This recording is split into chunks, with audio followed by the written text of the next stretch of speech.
So the reason for, let me try and get caught up again. Okay, the reason, what's going on? The reason for the tolerance in UAE towards the,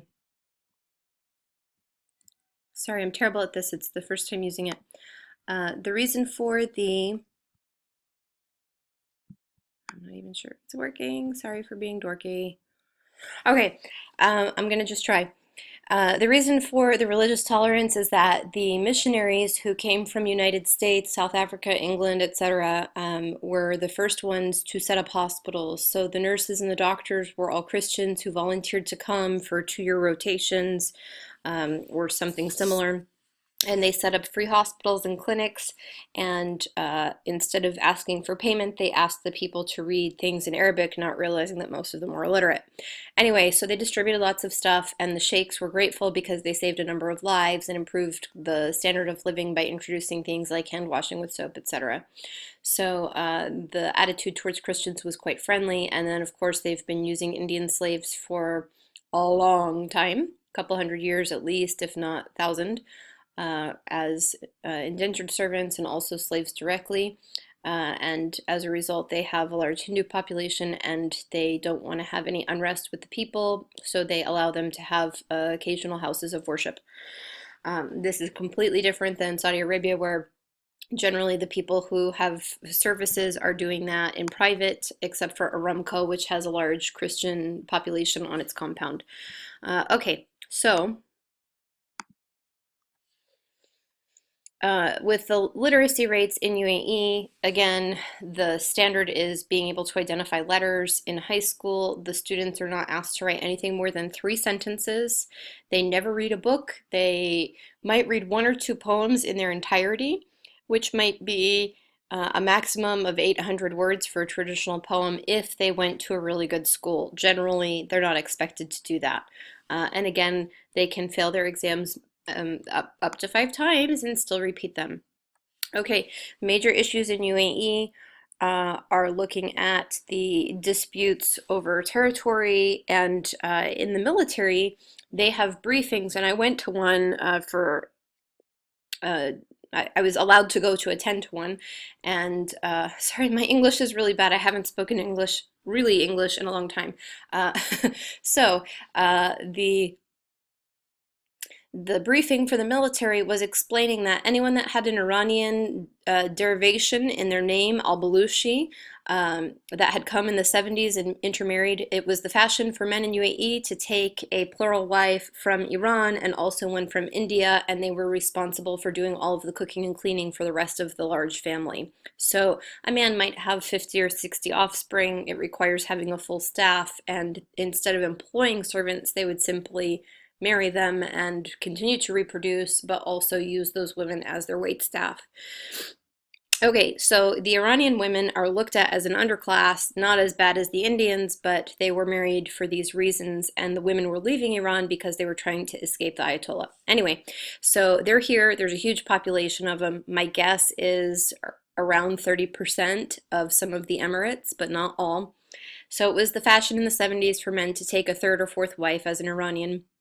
Anyway, the military was saying that if the person's mother was Iranian, that they were loyal to Iran secretly, and that they would report all of the military secrets to the Ayatollah because they believe that Shia believe that they have to all have intimate relationships with the Ayatollah, and that in sharing his bed that they would disclose Emirati military secrets. So they were encouraged to seek out among each other anyone who might be secretly Iranian or have someone in his family that could be considered Iranian, and to report it. So very McCarthy. So the witch hunt was happening even this fall. And as mandatory conscription occurs, it's very obvious when you've got an entire population of al-Baluchis attending class and no one else is, because they were not exempted from military service for being somehow associated with Iran. Even though they don't speak Farsi, they've never been to Iran, they don't have any political allegiance to Iran, they're Emirati through and through, they are discriminated against openly, and it's considered to be a security issue. They've recently modified the border crossing between Oman and UAE. It used to be possible to just drive across. You got a stamp at the bridge. You went through one security checkpoint. It took about 10 minutes. Now it's a 2.5 hour process. You have to go a convoluted way, and they're only allowing GCC nationals to go. Western expats are not allowed to, so you have to fly. So it's quite a tense issue as they have sort of like what we would have a SOFA agreement. The agreement between the two countries has not been going well lately. Okay, there's a huge problem in UAE with human trafficking. Like I mentioned, they bring the women on shipping containers. These are marginalized women, generally victims of war, who have already been traumatized, and so they're struggling. And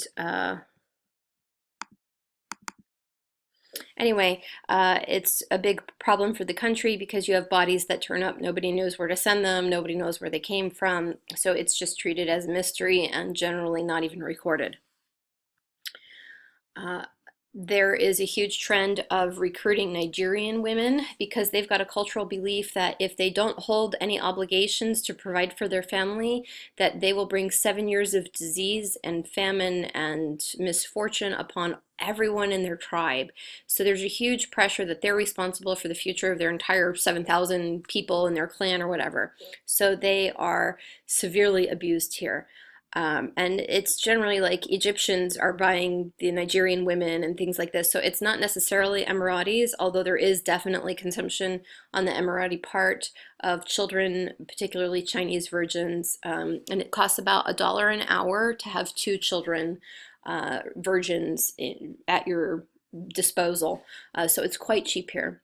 A Nigerian woman is also $1 an hour, and the women from Turkey, Iraq, Afghanistan, and Syria run about $8 to $10 an hour. And then, of course, you've got Western prostitutes and Russian prostitutes. Russians run about 20, and say an American, Canadian, Australian might run 30 to 50. If she's a virgin, she might bring 2,000 or 3,000, but of course, that would only be successful once.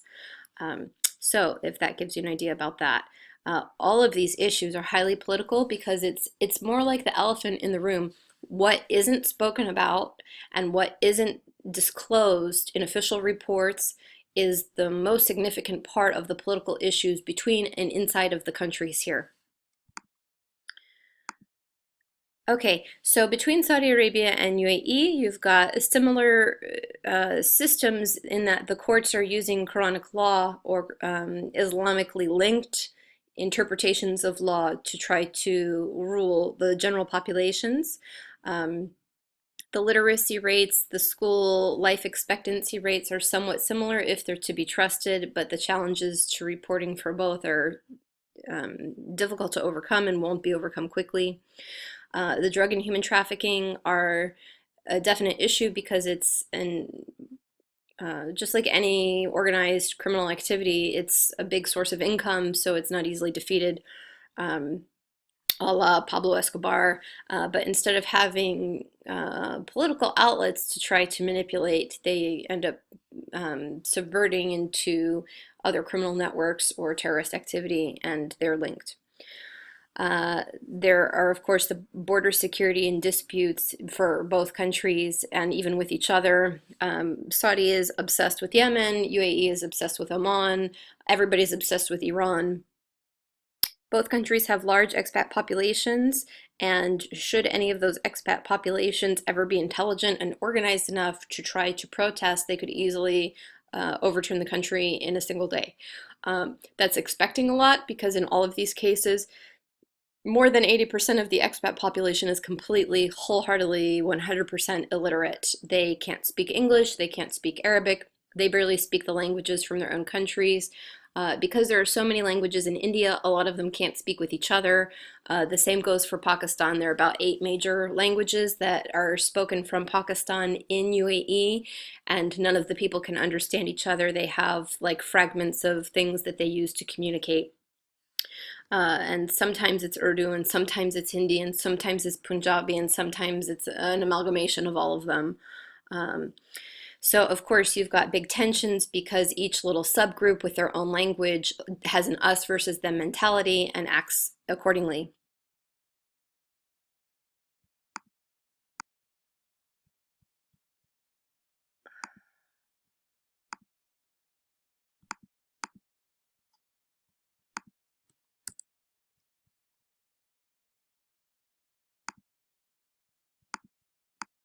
Okay, and I just realized I was talking for 15 minutes without anything recording. So cool. Okay, so I'll go back and try again. I'm sorry for my English. I don't spend a lot of time speaking English at a level that makes any sense, so I've lost a lot of it um, just because I spend most of my day pantomiming. Okay, so the reason why there's so much religious tolerance in UAE for Christians and diverse communities is because the first hospitals and medical clinics and technology were all introduced by Christian missionaries who were doctors and nurses, who instead of asking for payment of the poor tribal populations, just distributed literature in Arabic about the Bible, and they couldn't read it anyway, so everybody was happy because lives were being saved and it was free. So the sheikhs were granting immunity to Christians and allowed 34 different buildings to be built in Dubai and a few in Sharjah and Abu Dhabi. Uh, Although that's shifting a bit, there's historically been a precedent for allowing diversity and inclusion, at least peacefully living side by side in general. There's not an acceptance like people intermarrying, but there's definitely the legal opportunity to observe your own religion in a public way that doesn't exist in Saudi Arabia, where it's punishable by death, except for on the Aramco complex and also in private homes. Okay, so the school life expectancy for both countries is quite similar. The challenges for calculating it are quite similar. Girls generally go to school longer because it makes them more marriageable, and boys know that they have guaranteed employment in the army and police force, so they don't take education very seriously at all. And of course, when things are free, nobody appreciates it. Like, think about how seriously the average person takes high school. So it's expanded when you apply that to further education. Okay, drug transporting is a big problem. Saudis are always involved, but only the expats that are from India or Bangladesh or Pakistan get killed. The Saudis get a slap on the wrist or a warning. Um, Prostitution is a big industry in UAE. Um, the Nigerian women are recruited because they have a cultural obligation that whatever contracts they make, they have to observe fully and completely to the greatest extent possible. Otherwise, illness will befall their clan. So they're responsible personally for ensuring the lives of 7,000 people in their village or whatever. So they are easy to recruit and maintain. The Chinese girls cost about $1 for two girls for an hour. Nigerian women are about $1 an hour also. And then you've got the populations from war, from Turkey, Iraq, Afghanistan, and Syria, and they run $8 to $10 an hour. And then Western expats run 20 to 50, and unless they're virgins, in which case they're auctioned for thousands. They don't have documents. They bring them in on shipping containers. They keep them in hotels. They pile them up. The women try to jump out of the balconies and stuff. Sometimes they find bodies and that kind of thing. And they just don't know how to process it, so they cover it up. It's not reported, it's not tracked. There's just not official records regarding these things because it's considered an embarrassment to admit. In all of the Gulf countries, this is the elephant in the room. It's not the issues that they admit to having that are the political problems, both internally and regionally. It's the things that aren't mentioned that are the true problems that they can't come up with a way to confront that are the real driving forces in the region. Okay, so we see that there are many similarities between the countries. It's unlikely that the expat population in either country would ever try to overtake the government because you're expecting a lot out of people who are not literate, can't communicate with each other. Even like the populations from India and Pakistan, like the Pakistanis have 8 languages. They can't understand each other. They can't read and write, so they don't have a way to communicate with each other. They've got Punjabi, Urdu. Urdu's for the more educated class who might have gone to school through age 8 or 10. Many people never make it that far, and school is a very loose interpretation of what we would identify as school anyway. The teachers come once a week or 2 times a week and they teach for 15 minutes or an hour, and sometimes they don't show up at all, and is for 6 months of the year, this kind of thing, particularly when you're outside of the cities. So the systems of education are quite different from anything that we would recognize. The differences are that